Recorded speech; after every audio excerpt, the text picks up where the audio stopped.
Fala pessoal, tudo bem? E hoje a gente vai começar com direito constitucional. Então, antes da gente começar a elencar todos os artigos que serão cobrados, que normalmente são cobrados no edital do TJ, é importante a gente conhecer algumas coisas referente a esses artigos. Então, normalmente, o edital do TJ, ele cobra da gente o artigo 5º da Constituição Federal, começa a cobrar a partir do artigo 5º. E aí, o artigo 5º, ele vem elencando sobre os direitos e garantias fundamentais que são estabelecidas na Constituição Federal. E esses direitos e garantias, eles são divididos em 5 capítulos. O primeiro capítulo, que é dos direitos individuais e coletivos. O segundo capítulo, que é dos direitos sociais. O terceiro capítulo, que é sobre os direitos de nacionalidade. O quarto capítulo, os direitos políticos. E o último capítulo, sobre os direitos relacionados à participação e partidos e sua existência e organização. É importante a gente lembrar que o TJ, ele não costuma cobrar todos esses capítulos. Normalmente, o que ele cobra da gente seriam só os 3 primeiros capítulos: direitos individuais e coletivos, direitos sociais e direitos de nacionalidade, tá? E aí, ressaltando aqui, muitas das vezes, o que acontece?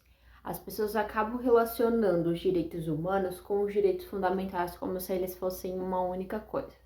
Só que o que diferencia esses dois direitos são que os direitos humanos, ele tem uma universalidade, ou seja, ele é aplicado para todas as pessoas de todo mundo. Tanto é que os direitos humanos, eles são universais, eles aplicam a todos os países, tá bom? Os direitos fundamentais não, os direitos fundamentais são aqueles que são estabelecidos pela Constituição daquele determinado país. Então, pode ser que aqui no Brasil os direitos fundamentais que são estabelecidos pela Constituição Federal tenha um rol constando quais são esses direitos fundamentais, o que não significa que se você for para os Estados Unidos, os direitos fundamentais garantidos pela Constituição deles vão ser o mesmo que o nosso, porque não vai ser. Então, os direitos fundamentais sempre vai ser aplicado de acordo com o país. Sempre vai variar de acordo com a Constituição de cada país. É importante ressaltar isso, tá? E aí a gente tem também, que eu vou conversar com vocês sobre algumas características que são estabelecidas pelo Alexandre de Moraes, que já foram estabelecidas por eles, são características dos direitos fundamentais, segundo ele, tá bom? Então, a primeira característica que a gente tem é a imprescritibilidade. O que é imprescritibilidade? Quer dizer que aquele determinado direito, ele não vai se perder com o tempo, ele não tem um final, até tal ponto ele vai acabar, até tal data finaliza esses direitos. Não, ele não tem um prazo determinado para que ele se extinga. E aí a gente tem aqui um exemplo prático referente a essa situação. Imagine que João cometeu um crime de racismo contra Maria em 1995, fazendo ofensas raciais contra ela em público. Maria, por medo de represálias, nunca denunciou João. Passados 30 anos, em 2025, Maria decide denunciar João pelo crime praticado. Aqui a gente vê claramente essa característica da imprescritibilidade, porque o racismo, ele é um crime imprescritível, ou seja, ele não extingue o direito de eu punir o agente que cometeu esse crime, independente se ele cometeu há 30 anos atrás. Se ela chegar hoje e ela falar, eu quero denunciar essa pessoa por tal crime, ela pode, porque é um crime imprescritível. Ele não tem um limite determinado pela lei.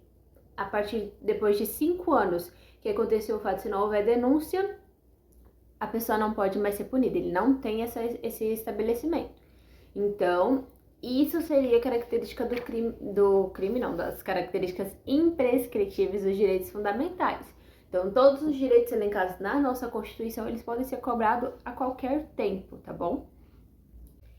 A outra característica é a inalienabilidade, que quer dizer que esses direitos, eles não podem ser vendidos, cedidos, renunciados ou transferidos de uma pessoa para outra. Eles são inerentes à condição humana e devem ser garantidos a todos, independente da vontade do indivíduo. Por mais que você queira se desfazer desse direito seu, você não pode, porque ele não pode ser transferido, ele não pode ser cedido para outra pessoa adquirir um direito que é seu. E aí, como exemplo prático, a gente tem a seguinte situação.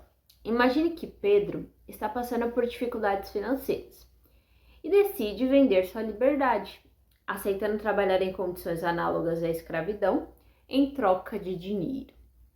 Então, nesse caso aqui, mesmo que o Pedro concorde com essa situação de vender esse direito que ele tem em troca de dinheiro, por mais que ele concorde com esse ato, ele não tem validade, porque ele fere essa característica de um direito fundamental, em que ele não pode transferir esse direito. Por mais que ele vá lá, ele dê o aceite dele, é um ato que não tem validade.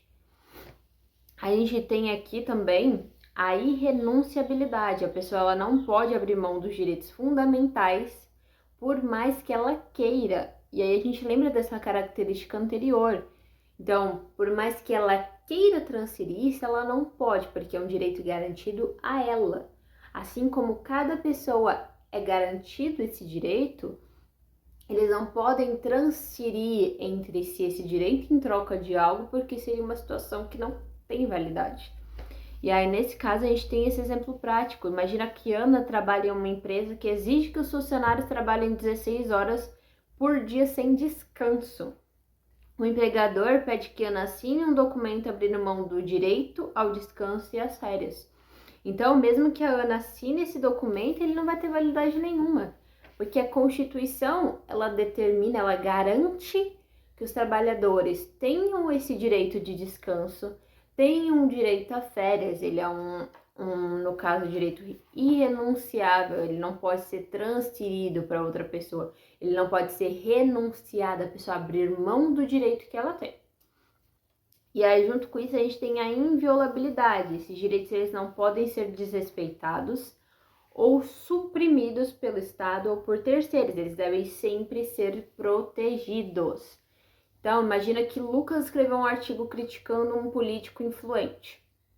Como represália, o político tenta censurar a publicação e ameaça Lucas para que ele se cale. Esse ato seria uma violação da liberdade de expressão, um direito fundamental garantido pela Constituição. Como esse direito é inviolável, ninguém pode restringi-lo arbitrariamente. Como ele é inviolável, não pode chegar uma pessoa e falar, não, você não vai fazer isso.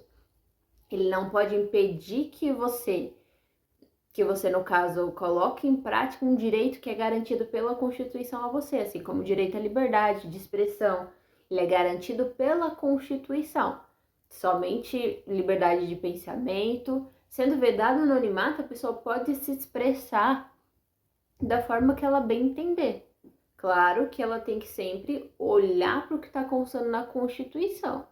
Então, ela tem que seguir o que está lá, ver o que é impedido dela fazer ou não. E aí, a inviolabilidade ela não significa que os direitos fundamentais eles são absolutos. Em alguns casos, a própria Constituição ela permite algumas restrições, como no caso da inviolabilidade do domicílio, que ela pode ser relativizada. Existe na Constituição constando que o domicílio ele é inviolável. Ninguém pode entrar e sair de lá, ninguém pode entrar lá sem autorização. Porém, é igual a gente está falando, tem algumas situações que elas relativizam esses direitos. Por isso que fala que eles não são absolutos. Tanto é que, em questão do domicílio, ele pode ser acessado por meio de uma ordem judicial ou por flagrante delito. Então, por hoje, o conteúdo é esse. No próximo vídeo, a gente vai continuar algumas outras características referentes aos direitos fundamentais. E a partir daí, a gente vai começar a elencar inciso por inciso do artigo 5º, explicando cada um deles, colocando situações práticas para que a gente venha compreender melhor as situações em que se encaixam cada um desses direitos no dia a dia.